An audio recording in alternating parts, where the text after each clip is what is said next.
Suite à la publication du short, voici la version longue de Sucé Vita.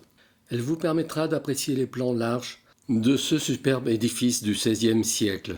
Entourée d'une muraille impressionnante, elle offrait une protection efficace contre les invasions ottomanes. La porte d'entrée ouvre sur un vaste espace monastique verdoyant, ceint par ces remparts qui abritent aujourd'hui la communauté des nonnes. Le choc est immédiat. Nous sommes devant une église entièrement peinte. Voici les absides sud, de forme semi-circulaire, recouvertes de fresques réparties sur 7 registres de saints, de prophètes, d'apôtres et de martyrs. On y remarquera le célèbre vers de Sucé Vita. Cette abside développe le thème de la liturgie céleste. Les différentes générations de saints défilent en procession autour du Christ, image de l'Église triomphante. Sur cette façade sud, baignée de lumière, se déploie l'arbre de Jessé.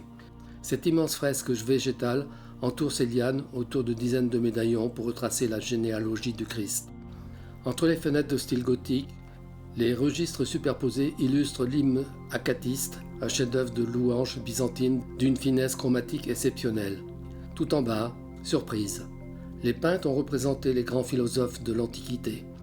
Platon ou Aristote veillent ici, pleinement intégrés à l'histoire sacrée. En contournant le bâtiment vers l'ouest, les couleurs s'effacent subitement. Ici, le temps et les vents violents des Carpates ont accompli leur œuvre, lavant les pigments de la façade. Un contraste saisissant qui rappelle la fragilité de ce chef-d'œuvre, vieux de 4 siècles. Pour pénétrer dans l'église, on traverse d'abord ce grand porche ouvert. Au centre, de magnifiques colonnes torsadées symbolisent l'évolution de l'architecture moldave, où la rigueur byzantine s'ouvre aux influences décoratives de la Renaissance. Le pèlerin doit franchir cet espace unique, l'exonarthex. Ce porche ouvert, soutenu par d'imposantes arcades de briques, fait office de sas entre le monde profane extérieur et le monde sacré de la nef. Au centre de la perspective, sa colonne sculptée en spirale apporte une légèreté presque poétique à cette architecture défensive. Mais sous ce plafond, l'ambiance va radicalement changer. En tournant le regard vers les parois intérieures du porche, la contemplation cède la place à la stupeur.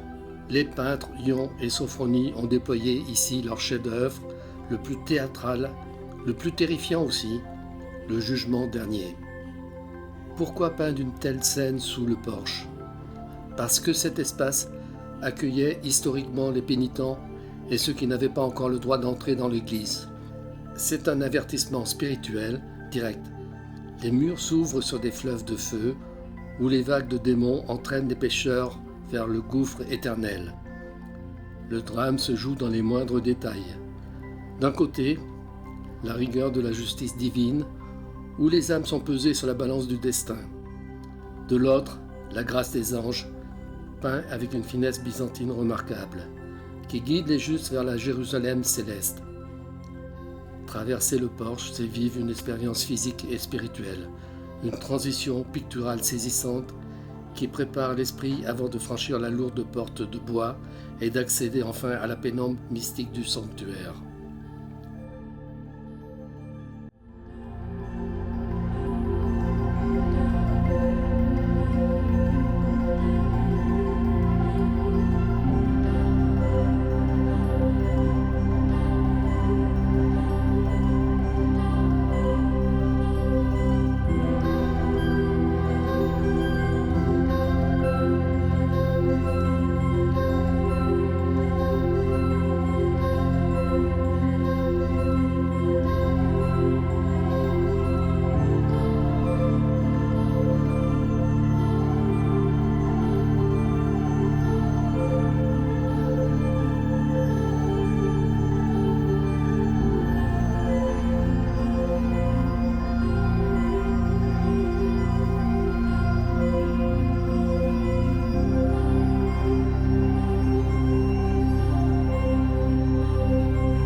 l'intérieur, c'est l'éblouissement.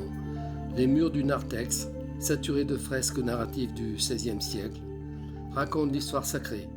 Face à l'iconostase monumentale, le regard se perd enfin dans une coupole vertigineuse, peinte à la feuille d'or, un véritable ciel théologique.